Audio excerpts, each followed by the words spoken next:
penataan kewenangan ke dalam perumusan haluan negara, di mana kewenangan MPR ini akan kita lebih bedah lagi melihat sejauh mana kewenangan yang dimaksudkan dan semacam misalnya amandemen kelima yang menguatkan MPR, apakah bisa kita lagi dengan para narasumber yang sudah hadir dari Bapak Irawadi Suri, ya, Bapak Irawadi Samsul dari anggota fraksi MPR Demokrat. Kemudian ada Andi Akmal Fasludin dari fraksi PKS dan pakar politik di Lembaga Analis Politik Indonesia Maximus Ramses Jalongku. Kita beri aplaus.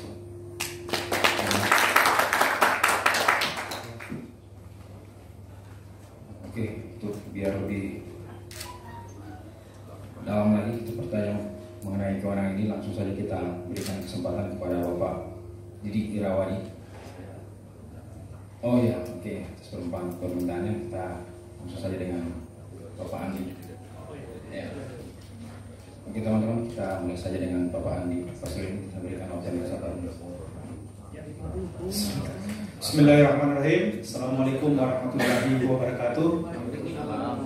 Sahabat Pak Didi, Pak Maximus, dan tentunya teman-teman sekalian wartawan di media center DPR yang saya hormati.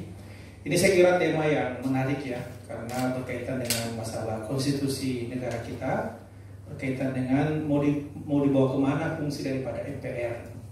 Ya kan, sebagaimana kita ketahui bahwa sesungguhnya MPR adalah lembaga perwakilan rakyat dan lembaga perwakilan daerah. Jadi sebenarnya sangat besar peran daripada MPR.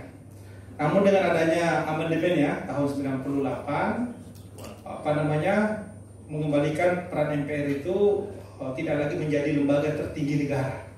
Tapi perlu dicatat bahwa MPR pada hari ini tetap menjadi lembaga dengan kewenangan tertinggi. Nah itu beda ya, karena hanya MPR lah yang bisa merubah Undang-Undang Dasar Negara Republik Indonesia. Jadi DPR tidak bisa, DPD tidak bisa. Jadi hanya MPR yang bisa merubah Undang-Undang Dasar Negara Republik Indonesia.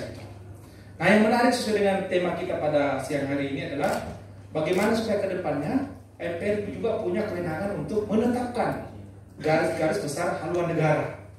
Nah, saya kira yang menarik, saya anggota MPR, bendahara fraksi PKS di MPR dan juga menjadi badan pekerja di MPR selama kurang lebih 5 tahun ini. 5 tahun ini sudah dilakukan kajian dan juga diskusi panjang ya dengan perguruan tinggi, kelompok masyarakat, kelompok profesi, dan rata-rata yang kami temukan bahwa masyarakat menginginkan agar negara kita ini punya GBHN. Nah, sebagaimana kita ketahui bahwa GBHN kita itu kan sebenarnya bermula dari tahun 1969 sampai dengan 1997. Nah, reformasi itu kan, setelah reformasi ini dianggap tidak diperlukan lagi GBHN, garis besar haluan negara. Nah, kemudian yang kami tangkap dari aspirasi dari kampus, dari kelompok masyarakat, dari profesi dan anak bangsa itu, mereka menginginkan bahwa GBHN ini diperlukan agar bangsa kita ini punya arah yang jelas dan pedoman yang jelas. Kenapa? Karena dengan adanya pilpres langsung, pilkada langsung ini, salah satu efeknya adalah sistem perencanaan pembangunan nasional ini tidak terintegrasi dengan baik. Walaupun memang ada Undang-Undang 17, Undang-Undang 24 tahun 2004, Undang-Undang 17 tahun 2009 tentang sistem perencanaan pembangunan nasional, tapi ternyata itu tidak cukup. Ya kan? Dan tidak mempunyai legitimasi yang kuat. Kenapa? Karena undang-undang itu hanya dibuat oleh DPR dan pemerintah gitu ya. Sementara harusnya kalau ingin mempunyai legitimasi yang kuat, MPR harusnya yang membuat garis-garis besarnya. Karena sebagai representasi dari rakyat dan representasi dari daerah. Gabungan antara DPR dan DPD gitu. Ya, jadi salah satu efek daripada pilpres ataupun pilkada langsung saya katakan tadi tidak menyatu ya sistem perencanaan kita ya dari pusat ke ke daerah. Yang kedua adalah koordinasi, ya kan, masing-masing jalan. Ya, presidennya dengan visi misinya, ya kan, gubernur dengan visi misinya 5 tahun, Dan tidak ada jaminan bahwa presiden, gubernur, bupati, wali kota bisa bertahan 10 tahun karena dipilih lagi oleh rakyat itu. Nah ini kan bisa sistem perencanaannya bisa berubah. Tapi kalau kita punya GBHN yang bersifat 5 tahun dan 25 tahun, menengah dan panjang, itu menjadi pedoman bagi siapapun yang jadi presiden, siapapun jadi gubernur, dan siapapun jadi wali kota dan bupati itu.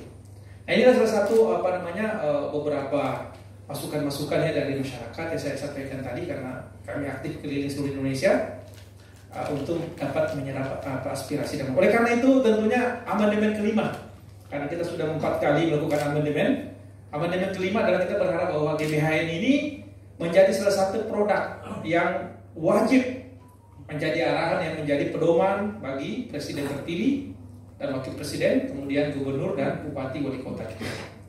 Ya, jadi kalau kajiannya di MPR ini sebenarnya sudah selesai nih kajiannya. Rekomendasinya juga sudah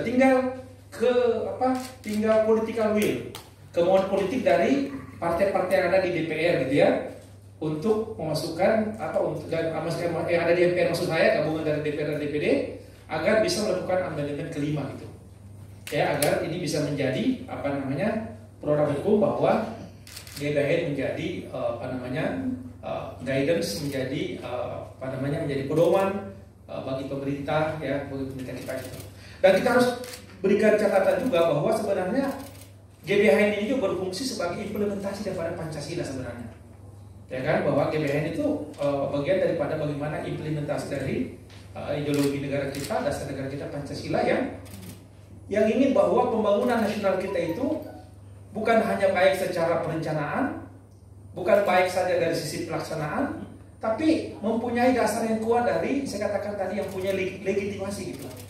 Walaupun presiden dipilih langsung oleh rakyat, tapi jangan lupa bahwa MPR juga dipilih langsung oleh rakyat, bagian dari rakyat dan daerah itu. Nah, kalau GBHN ini bisa